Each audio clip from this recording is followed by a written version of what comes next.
Welcome to another episode of the Lone Recruiter Podcast. I'm your host, Brett Clemenson, and if you're a recruiter, out on your own, or just lacking general advice or guidance, you've come to the right place. Our episodes are designed to give you the mentorship, the guidance, and the strategies you might need to become the very best lone recruiter. So join us, grab a cup of coffee, and let's take your desk to another level. Now, today I am on my quest to interview 100 top billing recruiters to determine what the ultimate recipe for recruitment success is. And today we are joined by Colin Faulkner from Scotford Fennessy in Perth, and I hope I got that right. Colin, welcome.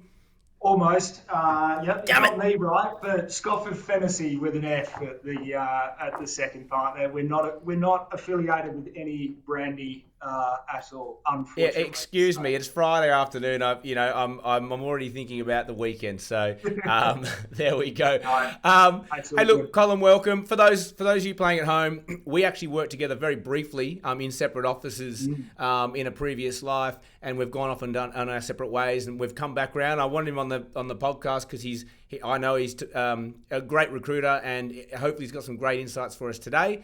But before we kick into the 5 questions I normally ask, just in a nutshell, 60 seconds, Colin. You can give me your life story, or you can give me your recruitment story. Just give everyone a picture of what we're here for. Yep.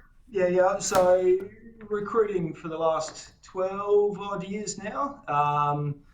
Probably a fairly typical story of how I got to recruitment, in that didn't go out with intentions of being a recruiter, but kind of landed in it. One of those kind of awkward conversations where at a previous employer, my manager came up to me at lunchtime and went, "What are your long-term intentions?" And I was like, "Oh, well, you're my manager, so I've got to say the right thing." And then she went, "You're not loving it, are you?" My best mate, who you and I know quite well, Sally said to me, "My best mate, Felicity, is looking for recruiters. I reckon you should give her a call." And I think that was a Monday. Felicity and I met on the Thursday, and I started on the following Monday. So the rest, as they say, is history.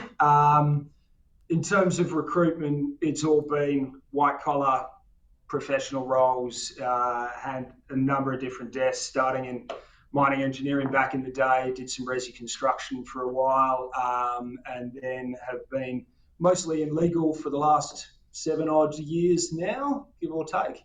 Mm-hmm.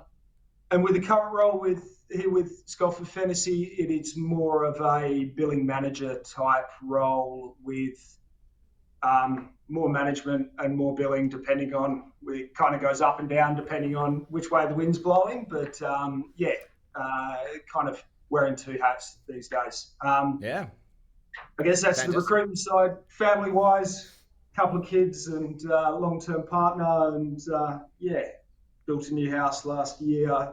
Thank you, recruitment, for that.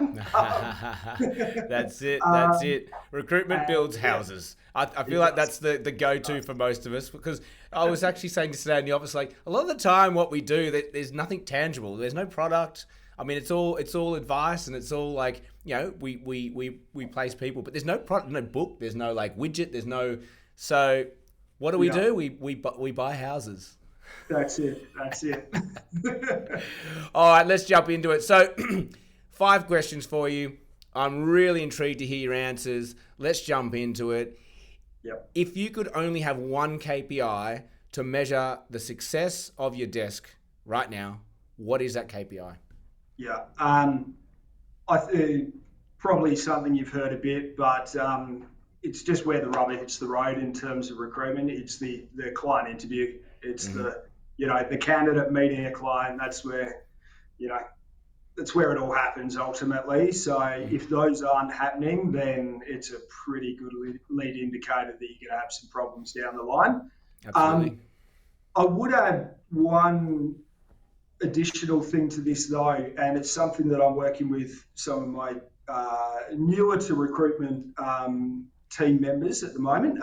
One of them in particular has come from more of a blue collar, high volume environment, and is transitioning into more of a white collar, specialized, more targeted recruitment space. And we're focusing a bit more on that what we call a float call, what you and I, Brett, would have called a canvas call back in the day, of actually measuring all right, how many people are you out there marketing your candidate to? Because sometimes, especially when you're newer in your career or you're not known to your clients out there, you got a little bit less control about how many interviews you get in a weekly basis. But if you're making those float calls consistently, you're talking to decision makers, you're talking to people potentially accessing roles that your competitors aren't accessing. They're out. You're getting that.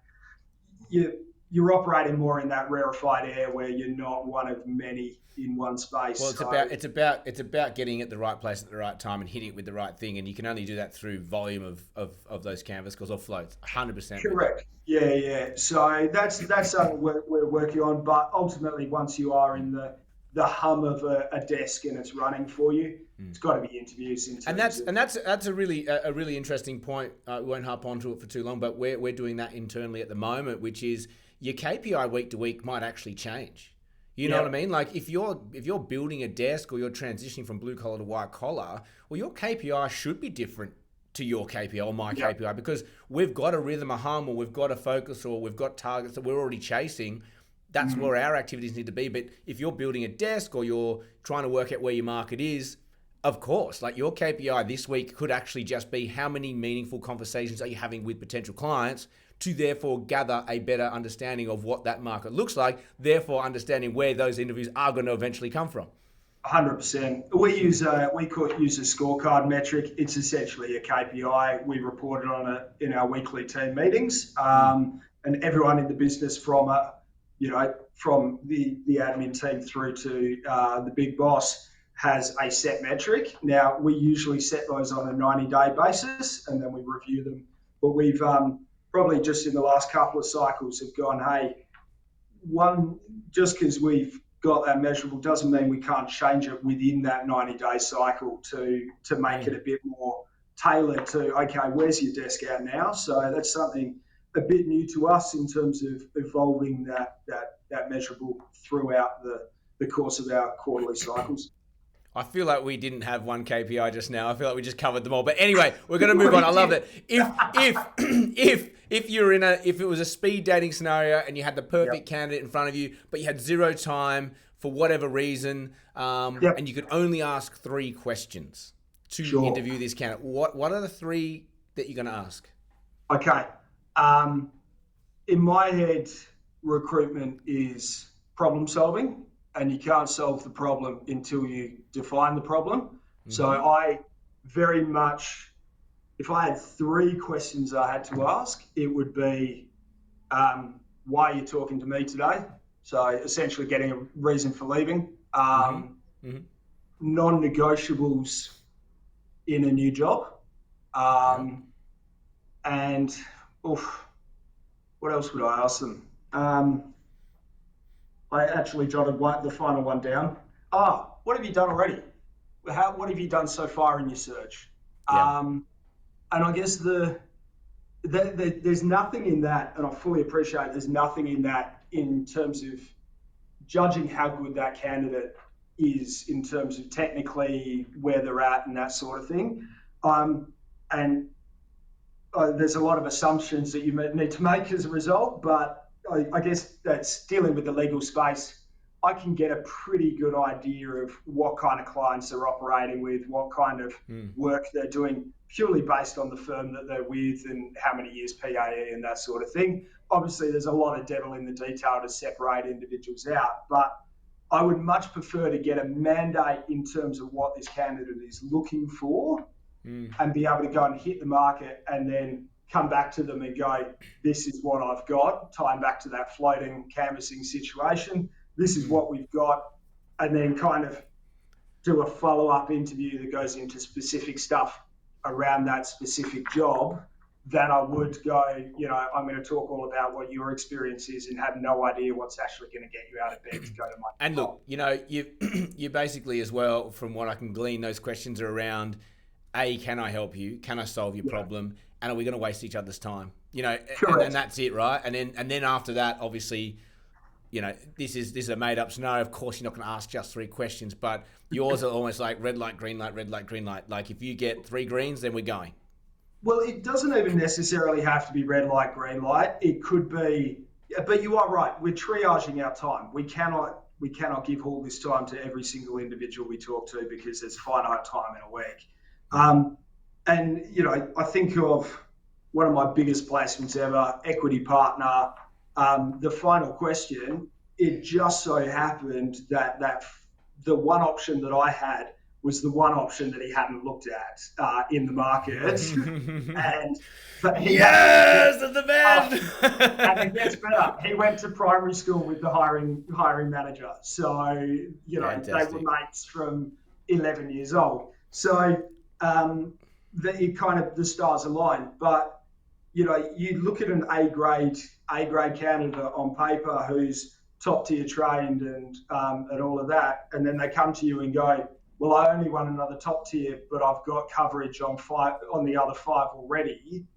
They're not an A grade candidate anymore because you may be able to chip away and get them to go to a global or an alternative, what have you, but you're always coming with prize B in their minds. Whereas a B grade candidate on paper who hasn't touched the market and is a bit more malleable to what, or a bit more understanding of what might be out there, could actually suddenly be an A grade candidate because of the. And that's it, right? We talk about A grade, B grade, C grade clients all the time. Where's your money coming from? Which ones need to work on, and which ones are just we're going to headhunt from. But applying that to candidates, you're right. Like an A grade candidate isn't necessarily the best looking candidate. It's the most placeable candidate, right? Yep, it is. Yeah. It is. All right. Moving forward, I'll let this episode be quick. Let's say you've now got your candidate right at the close. The offers come in from the client. Yep. What's your favourite closing question, or what is your favourite closing approach to get this person's stitched up? I think the latter point that you made there is more how I operate. I'm dealing with lawyers. They do not like being backed into a corner. They make decisions. They're risk adverse. They negotiate for a living. So you've got to let them have a bit of a win. You've got to let them have thinking time. So I am more of a process closer. It's lots of chats, making time with people when they're actually paying you full attention, having those chats in an evening rather than when they're looking over their shoulder in an open plan, and just having those strategies around moving them towards that close. So this is way before an offer comes out. At what point are you starting to close a candidate? Well, look, that's like I back in the day, I was always have a verbal offer, get this person wrapped up. But I'm talking to get the commitment before we even have paperwork. But you're talking to a lawyer who reviews contracts for a living.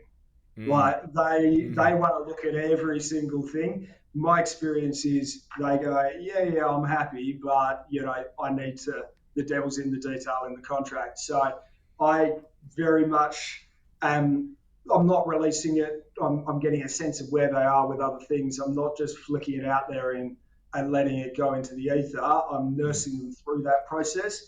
But my experience of late has been you've got to just put it out there and feel confident that they genuinely want the job. But and that's a process of conversation and relationship building and that sort of thing. Sure. And let's just say you get your candidate to sign or agree, yes, I'm taking that job, and you get that call a few days later with the counteroffer has landed and your candidate's head spinning. Do you have an approach with counteroffer? Yeah. Well, if the first time you're dealing with counteroffer is when the counteroffer has landed, then you are so far behind the eight ball, it's not funny.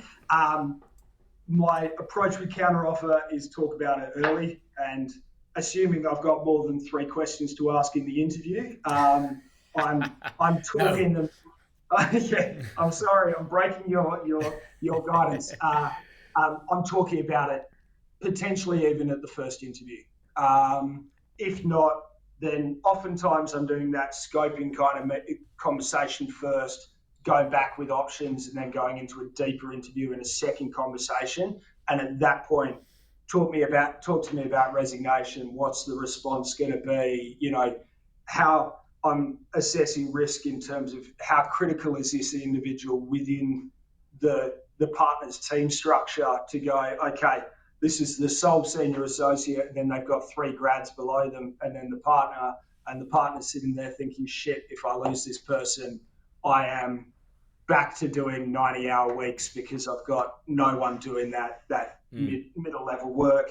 I've got 2/3 of zero chance of finding another SA in this current market because there's no lawyers out there at that level.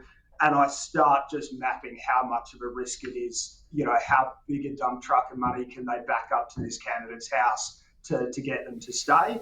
And then at the same time, I'm making the candidate be fully aware it is coming, it is a business decision, it is not necessarily because they think you walk on water.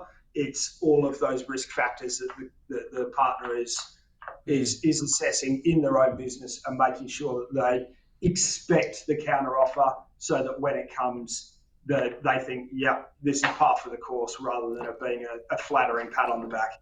And I think, you know, every recruiter is the same. Counter offer starts at interview, and you know it's the younger, newer recruiters. If you're listening, and you just it comes to you as a surprise. It should not come to you as a surprise. Yep. The current employer is going to say stay. We had it in our office. We had it with a candidate early this week with Aaron, and the candidate said, "Oh, I told my boss I'm going on an interview, and they told me to stay, so I'm going to stay." What? Like, just the most bizarre behaviour. And you just go, you know, and that was early on in the process. So that's why you want to catch it early. You know? Yeah, and that's the other thing. Counteroffer, the other mistake for young players, if we can put it that way, is thinking counteroffer is only financial. Counteroffer can be all kinds of different things. It can be structural. It can be, you know, purely emotional. It can be all kinds of things. So just comes back to your problem solving. Comes back to the problem solving, and just educating them in those different forms that it can come, so that they're, you know, pre-warned is pre-armed, and they know how to handle it, and can, you know, straight bat it, so that it becomes less of a risk. Again, the lawyers tend to be, if they've signed a contract, signatures on a dotted line, they're trained to follow through on it.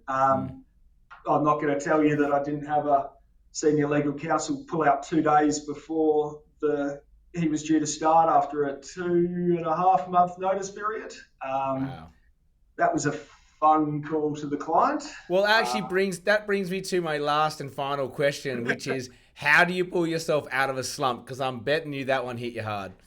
That one hit me hard. That one just, what I found really, it's a client that I've done a lot of work with. So he and I basically just got, we're opposite sides of the country, but it was just a case of us going, a word that I...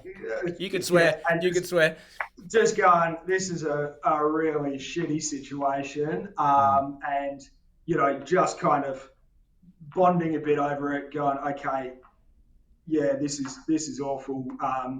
Ultimately, I understood why the candidate did it. That was the worst part. The option had popped up later. It was better for him and his family. So you've got to have a bit of empathy as to, you know, it was a regional role rather than just a Australia role. So there was a whole lot of factors in it. So how do you pull yourself out of that slump though? I mean, you bond with the client.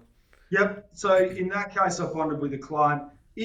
And there's a couple of different slumps that I think you can fall into in recruitment. Recruitment burnout is a real thing, and I think it's beholden on us, both as recruiters and as managers, to identify it. And if it's happening, you need to get your people or yourself out of the office. And I'm not talking about a week, 2 weeks, 3 weeks where your entire pipeline dies. A long weekend, a Friday and a Monday, where you go and get your feet in the sand or just do something, has an amazing rejuvenation effect. You get out of the city, you're just absolutely, you know, that one day either side, and turn your email off. Nothing is going to rot on the vine in that amount of time. Hopefully you've got colleagues, you've got, you know, other business partners within a business, whatever, that you can lean on, who can cover you for a few days. go and switch off and rejuvenate. And you know what I love about that, right? And I'll go to the nth degree around rejuvenation. Like when you're burnt out, it's your nervous system's fried, your adrenals are blasted. You've just got to get that adrenaline out. You've got to calm down that nervous system and earthing yourself, or going to the ocean and getting those negative ions, or getting some sunshine, getting some vitamin D, all that stuff. Massages, yoga, love, hugs, fun, laughter. That stuff really is the simplest medicine. But what you're saying there too about, you don't need a lot of time, and if you catch it before it's burnout or just before, that's even better, and it will never go full-blown burnout where you can't get out of bed. But if you're doing a Friday and a Monday, the other benefit for that, it just came to me, is that stuff will happen Friday, stuff will happen Monday, and most of it can wait. And when you come back on Tuesday, you just see all the good things that are in your inbox and your phone. Absolutely. Yeah. You know, so you actually come back. That brings me to my second point, which is, if it isn't burnout and it's just everything I touch is turning to shit, the old reverse Midas touch, which happens. I think I'm a big person for sitting back, making a plan. And sometimes it's the last thing you want to do, but activity is how you get back on the horse. Make a to-do list, number it, and just start working through it. Start talking to people, start talking to clients that like you. Go and have a chat with them, even if it's just, we're heading towards Christmas. People are already talking about January start dates, that kind of chat. Can you believe it? Those kind of get back on the, just start talking to people. Something will come of that. Go talk to some candidates. That's it. You never know. And once you start getting that activity level back, suddenly you, and look, I think, the beauty of our industry is you can have a shocking couple of weeks or whatever, and then you get a great candidate who says, hey, I've been referred to you. I'm not talking to anyone else. I've got a great reason for leaving. I'm willing to look at all of your clients, and suddenly you're back on the horse, and activity creates activity. Or they've been everywhere, and the one option that they haven't been to is yours, and you've got a brief, and they're best buddies from primary school. And on that bloody note, that's all we have time for you today. Colin, that was amazing. Thank you, man. Thank you. Good to chat. If you enjoyed this episode, listening at home, please give us a 5-star review. We really do appreciate them. Or subscribe so that you don't miss another episode. As always, have an amazing day, and may all your deals come true.